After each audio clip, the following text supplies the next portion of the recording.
We are our own worst enemy a lot of the time. Whenever anyone starts worrying about how many words to memorize or how many grammar exercises to do, normally that tells me that they're thinking about studying rather than actually studying. Hello and welcome back to the Story Learning Podcast. Hope you're having a great day. Hope your language learning is going well. Today we're going to talk about the very early stages in learning a language. Like, what do you do as a complete beginner? So I've published a lot of videos recently on my main Story Learning channel, which we'll link in the description, where I talk a lot about kind of beginner methods, how to focus on what to do as a beginner to learn a language, more elementary stuff than we talk about on the podcast. On the podcast, we tend to go into a lot of detail, more advanced strategies. On the main channel, I talk a lot about more beginner-focused stuff, and I talk about story learning. And as you know, the whole premise of story learning is that you learn a language from or through reading. Great. People understand that as a concept, but then the question comes up, hang on a minute, I'm a complete beginner in Korean. How on earth do I start to read when I'm a complete beginner and I don't know any words? So that's what we're going to talk about today. And I've got a few comments in particular that I'm going to react to. But I think the first thing I'll say is, we're going to talk about the early stages here, right? And a big part of the early stages of learning is planning. You need to make sure that you know, that you have an idea of what you're about to do and then stick to it, because sticking to a plan is one of the most important things of all. And I've created a free language learning goal planner for you to help you with exactly this. It's completely free. You can download it with the link in the description. What it's going to help you do is just take stock of what you plan to do in your language learning, where you want to get to, and it will help you stay consistent along the way. So go and download that. That's going to help you as you start to think about how to go about learning languages at the beginning. So a random selection of comments here from people on the main channel. First of all, from Jam Mikney. When you start, how are you going to be able to read when you're starting from zero? Would you just like memorize some words or something? And then Thomas Green 229, Ollie, I'd like to know, should you study at least beginner vocabulary and then immerse yourself in the language through stories, or just jump straight into listening? So should we study first is the thrust of the question. Third is, I want to learn Korean. I'm an English speaker and I just don't know where to start. Duolingo doesn't work for me. I still have no idea where to start. And then James McCabe, I'm confused. If you're starting out, you don't have 60% of anything. Now this 60% refers to when I talk about reading, I say you want to be reading at a level where you already understand most of what you're reading, right? But then how do you do that as a beginner? And James says, so listening and reading yields zero understanding. There's no vocab. So what should I do from the very beginning? And lastly, Luna Canide 7551 says, how do I find content that I understand 60 to 70% of in a language that I know next to nothing in? So you get the thrust of the question, right? I want to start learning a language. I like the idea of reading, but I don't know anything. So how can I read? Should we talk about this? Because I think it's quite important. So how on earth do we get started? Should you download an app? What should you be doing?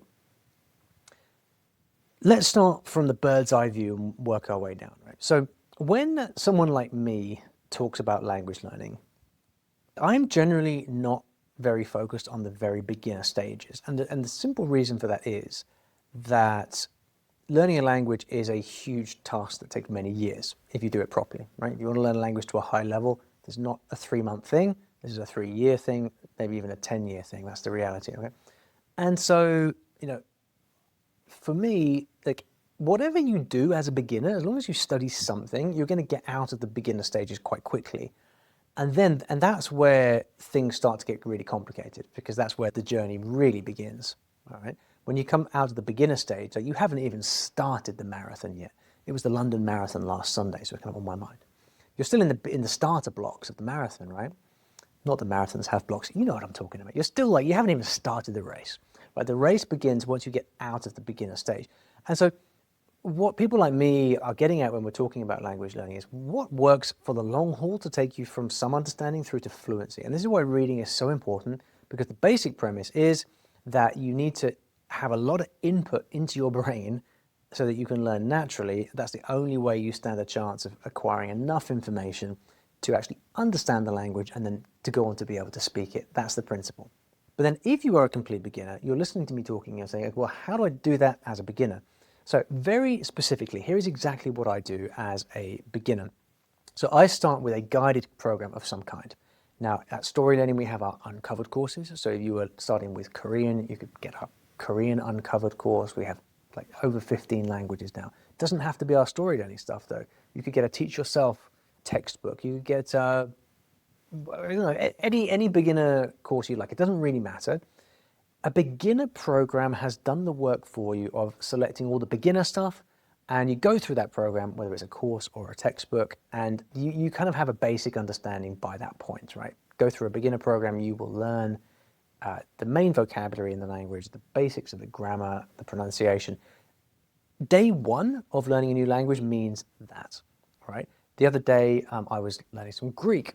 And so what I did was I bought the Teach Yourself Complete Greek, and I went through it from cover to cover. Now, that might take you a month, might take you 2 months, 3 months. That's job one. It's at that point then that you're going to know enough to start some basic reading. And then you can start to turn to any number of beginner resources, whether it's short story books like mine, our friends over at Link, they have simple stories as well, or it could be textbooks that have stories in them.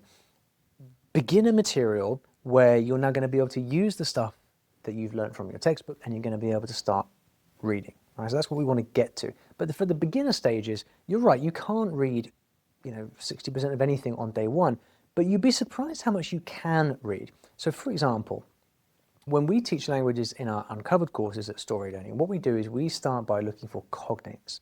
Whatever language it is, let's say you're learning Italian, then what we do is we start by showing you where the cognates are between English and Italian, right? So where are the words that you can easily understand in Italian from the English? And you'd be amazed how many there are.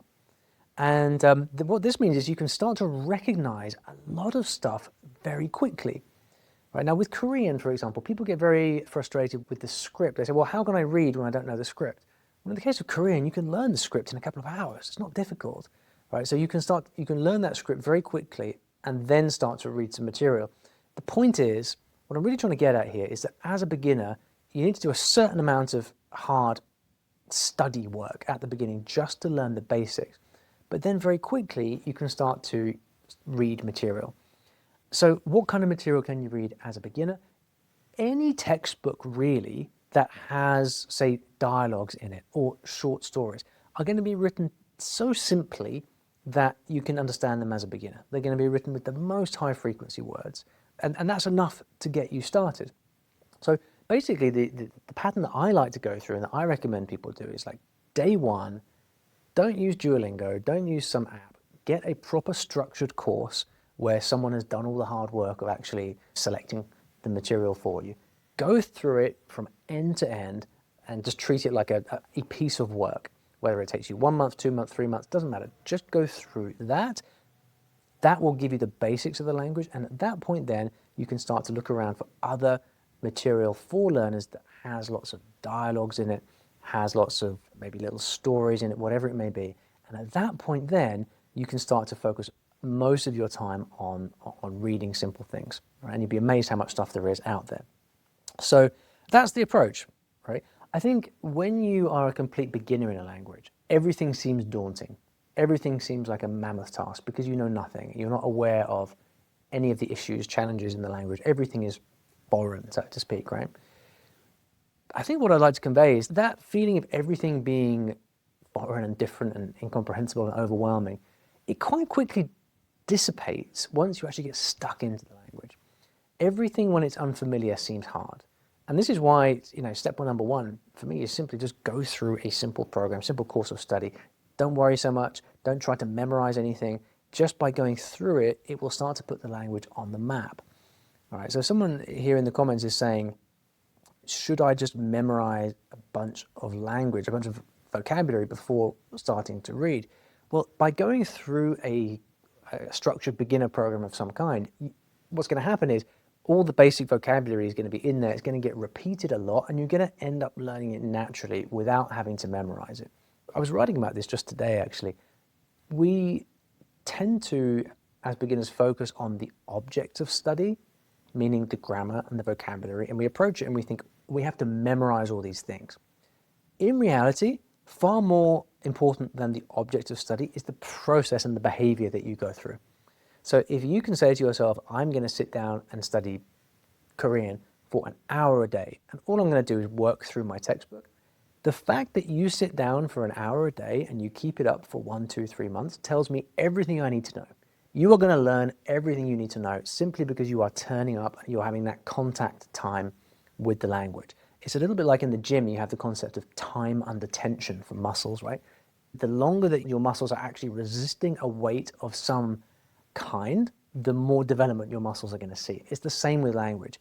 If you tell me that you are sitting down and working with the language for an hour a day, I know that you're going to improve. Whenever anyone starts talking about worrying about how many words to memorize or how many grammar exercises to do, normally that tells me that they're thinking about studying rather than actually studying, right? And so, yeah, you get the idea. And this is where the goal planner that I mentioned earlier can really come in handy, because it can just keep you honest, right? If you write down in this goal planner, right, my only job is to sit down for an hour a day and go through my textbook, and I'm going to tick it off when it's done. It gives you something very, very tangible to work through. Because when you do start, what tends to happen is things do phase you. You do get slightly flustered by, or maybe you can't quite remember one of the Korean letters. Maybe there's this vocabulary that's not sticking. Maybe there's some grammar that's kind of hard. And it does start to bother you, and that can throw you off course.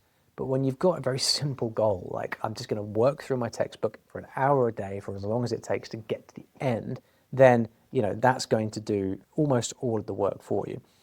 And grammar is the same, right? So in a simple beginner course, you are going to be explained, you're going to have explained to you how basic grammar works. The present tense, the past tense, verb conjugation, adjective noun agreement, for example. These are all going to be explained to you. You may or may not do any of the grammar exercises that come along with it. It doesn't matter.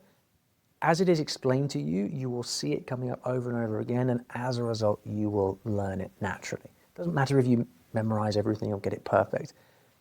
That's the point of the reading that comes later, right? When you get through the beginner stage and you start reading and reading and reading, the vocabulary you will learn naturally. The grammar will just make sense as you come into contact with it over and over and over again. What we're trying to do in this beginner stage is just put everything on the map for you, so you have some kind of awareness of how the language actually works. And the last piece of the puzzle really is speaking, right? And one of the big objections I always get around learning through stories, learning through reading, is, well, reading helps you become fluent at reading, but not at speaking. Nothing could be further from the truth. It goes without saying that if all you do is read a lot and never speak, then sure, you'll never be able to speak. But here's the thing, try speaking a lot when you don't know anything in the language yet. Good luck with that. That isn't going to work for you. The purpose of reading in the real kind of big picture is to say, I am going to read so much that I am going to learn so much about the language that when I come to speak, my brain is going to be so full, so rich with language that I'm going to know what to say, I'm going to understand what's being said to me. Now, does that result in instant fluency and instant comprehension? No, but it's the prerequisite. In order to be able to speak fluently, in order to be able to understand what's being said to you, you have to know things first.